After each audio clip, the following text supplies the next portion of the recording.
Hello, ladies and gentlemen. Thank you for tuning in for another podcast by Meta Cinema Forum. Today, I'm very delighted to have with me Onuma, who is the country manager for Silverbird Cinemas in Ghana. Hi, Funmi. Welcome on board, and thank you for being with us today. Hi, Leila. Thank you for having me. So I'm going to get into it and start with a series of questions with you, if that's okay. Okay. All right. So the first question I asked all of our cinema experts and cinema exhibitors is how did the pandemic affect Silverbird Group, and what were the main learnings that you obtained from this period in relation to your operations? Wow, that was a very hard one. I think we're still coming out of the pandemic here in Ghana. For Silverbird as a group in Nigeria, we're closed down for 4 months. In Ghana, we're closed down for 16 months. We just got the approval to open 1st of July. So I think Ghana took a hit for various reasons. I think this government will know more about reasons why. But so we're hit basically because we didn't have content, like local content, unlike in Nigeria, because they had a shorter time to a shorter closure. They had enough time to understand what was going around globally. The studios, the blockbusters were being postponed to 2021 and 2022. So they had enough open window to produce local Nigerian content. But in Ghana, what happened, the effect of the pandemic was that production houses, companies in Ghana started online streaming platforms for only movies that were produced by them. There were 2 local production houses in Ghana. And by the time we resumed in July, we had international movies, which was good for us, but with the numbers, we're still struggling. So the pandemic, we are still recovering from the pandemic. It isn't over yet. So that's really interesting. I think the closure time of 16 months is a lot compared to a lot of other markets that open gradually. And I think having spoken to a lot of professionals like yourself, the lack of content has been one of the biggest hits to the industry, even after the cinemas are opening. And it's really interesting that you drew the comparison to Nigeria, that they had strong local content, so they were less affected by the pandemic than Ghana as a market was.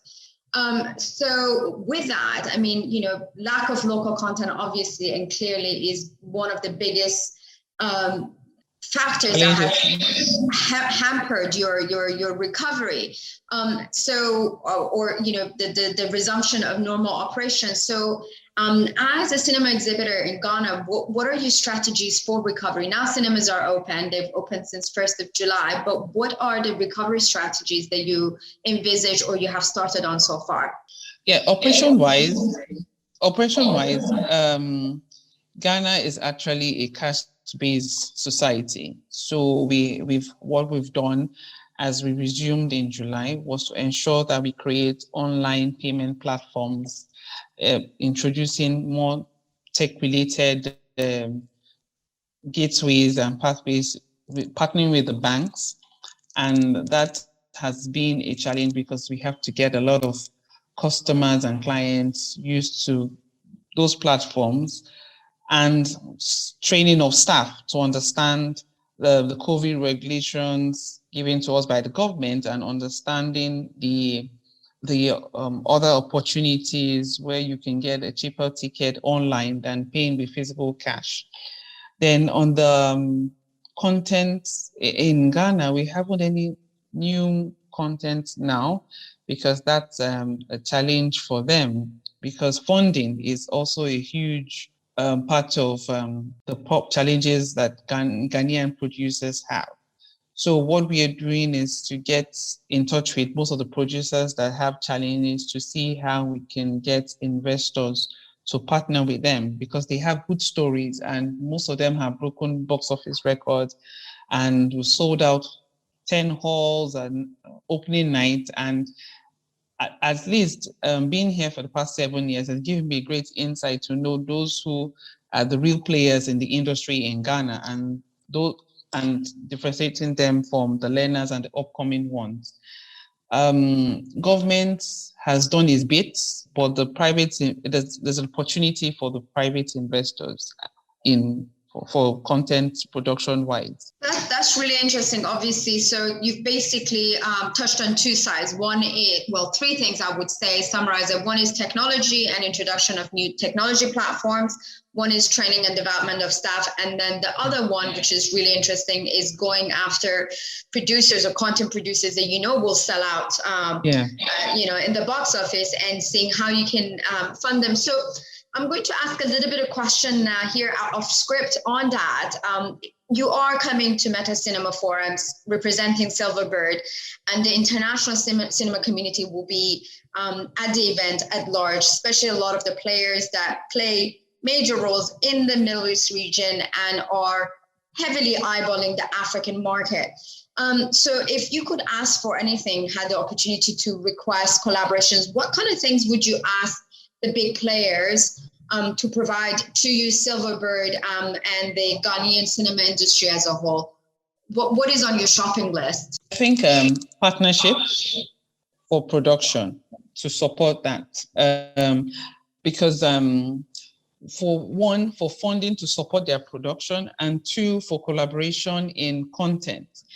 The Ghanaian producers have good stories that can travel globally. Like you have stories of the Nkrumah, the leaders of democracy in Ghana. Those are stories that you can compare to like a Black Panther, I could say, because he's on the same, he's a freedom fighter, the first president of Ghana. He was well-traveled. He has a huge following on social media and the internet. So if you Google him, you see a lot of stories about him. And with stories, different stories can be told about one character from different angles. And with that, people need fresh. I think Hollywood has given us a lot of content on the Marvel, the love stories and all that. We need something new. And that was one of the reasons why Black Panther did very well. And Ghana was number one in West Africa and number two in Africa. We broke box office record with that because of the originality, the African touch in that. So I think with partnership, we can infuse both cultures, not just a typical African story. I can use Black Panther again. Black Panther was an African-based movie, but there was an infusion of technology and science. And that showed, and it endeared a lot of educated Black people, not just the local Black guy that would just watch a movie. So if you could get good story content that can travel globally with infusion of culture and modernization, I think that's the future for me. Thank you so much for that answer. And I think it's really interesting because obviously all of the major players are looking at factors that differentiate them. And I would want to summarize that one of the things that will differentiate you if you are given the opportunity here with the major players is that you want to play not a role in just showing cinema or film, in cinema, but developing content not for only your cinemas, but content that travels globally. Have I summarized it correctly? Yes, yes. All right, good. So let's go down the list then you need funding for production. You need collaborations and partnerships for distribution of the content across the world. Yes. Okay. Are there any other things on that list of funding and partnerships in terms of distribution, marketing, promotion? What else is required in Ghana? And what are the things that you're looking to invest in? I think those are the major issues per se, because when you talk about collaboration, people be coming with expertise, and we're talking about technology and distribution. So I think with the collaboration comes with the expertise and the exposure. So basically, it's so people don't think, when you're a local producer, you have limited information and knowledge about what is happening globally. But when you're coming in with a global mindset into a local setting, you actually, infusion of both would be wonderful. Yeah, I couldn't agree more. Actually, I was just listening and I was like, there's a lot of stories that can be told from Africa, vice versa, modernize and mix with technology. So I think all of our listeners should know that we are expecting to meet you in person in October in Dubai, and we're very, very excited about it. Can you give us a little flavor of some of the things that you'll be talking about? Obviously, don't give it all away. I want people to attend and meet you in person, but some of the things that you bring with yourself, and what should people come and approach you with when they meet you? Just so a little bit of taste of what is to be expected when we meet you in person. I'm still wrapping up a lot of things yet, because this is a new era. I have spoken to some producers that have given me their blessings to discuss on their behalf for co-production, if the opportunities agree. And I'll be showcasing a few of the producers that have done local movies and the kind of numbers they brought to box office, and maybe clips of, I could share clips of those movies or the trailers to you. I think I'll be open to questions, basically, because this is a new area for me, and is also a new area for production houses to going into Ghana. For one thing, Ghana is a peaceful country. We have lights, there's water, and they're very accommodating.